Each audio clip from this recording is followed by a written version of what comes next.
déjà, par rapport à ce rapport, on aimerait y voir un petit peu plus clair, qui nous dit il n'y a aucune irrégularité, mais en même temps, on épingle 3 dîners.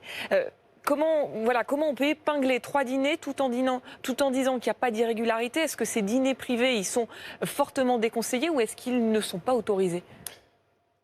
Vous savez, quand vous levez les yeux au ciel, oui, pour vous c'est compliqué. Oui, non, mais parce que quand vous êtes un responsable politique de premier plan, il faut quand même dire les choses telles qu'elles sont. La vie privée, la vie publique, elle est pas constamment, mais fréquemment aux confins de l'une et l'autre. Vous avez des amis, mais ils ont des responsabilités par ailleurs. Lorsque vous les invitez à dîner, s'agit-il d'un dîner privé ou s'agit-il d'un dîner de travail?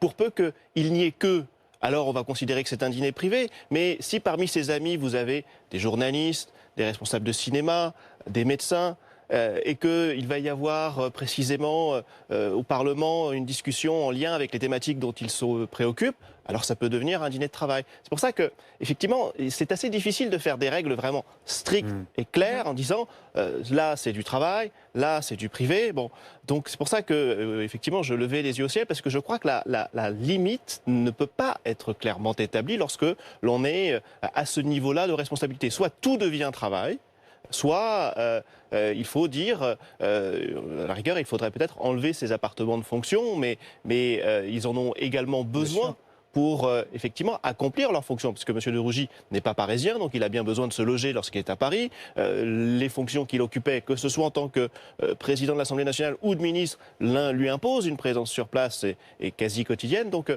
voilà, tout ça pose un certain nombre de difficultés qui ne trouveraient de solution que dans une appréciation un petit peu au cas par cas et en appelant à la responsabilité des uns et des autres, c'est-à-dire eux-mêmes de savoir quelles limites il faut s'imposer de façon déontologique. Jean-Philippe de Rosier, la question du contrôle aussi, parce que là, ces dîners-là, ils étaient passés entre les mailles du filet. Est-ce que, à l'heure actuelle, en l'état actuel de la législation, il y a des organes, des instances qui vont vérifier qui a mangé quoi avec qui?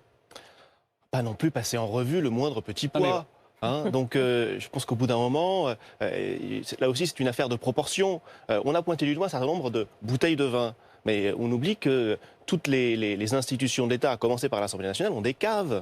La bouteille de vin, il n'est pas allé l'acheter à Monoprix ou chez Nicolas avant d'aller à son dîner. Et elle est dans la cave de l'Assemblée nationale, vraisemblablement depuis un certain temps. Ils l'ont sans doute acheté à un moment donné. Voilà, ils ont décidé de le faire vieillir parce qu'il y a des gens qui... Voilà. Et puis, parce qu'il y a des dîners de représentation, à un moment donné, le sommelier sort une bonne bouteille qui est dans la cave depuis 5, 10, 15, peut-être même 20 ans, peut-être davantage. Et peu importe que ce soit un dîner privé ou professionnel, et voilà, on sort la bouteille. Exactement. Si quelqu'un apprécie le bon vin, visiblement, ce n'était pas tout à fait le cas de M. de Rugy qui dit que les crustacés, il n'aime pas ça ou tout ça. Mais bon, peut-être qu'il avait voulu faire plaisir à ses invités. Là encore, tout est affaire de proportion. Un dernier mot avec vous, Jean-Philippe de Rosier, quand même, parce que il y aura, selon vous, un avant et un après dans le train de vie de l'État sur cette affaire-là.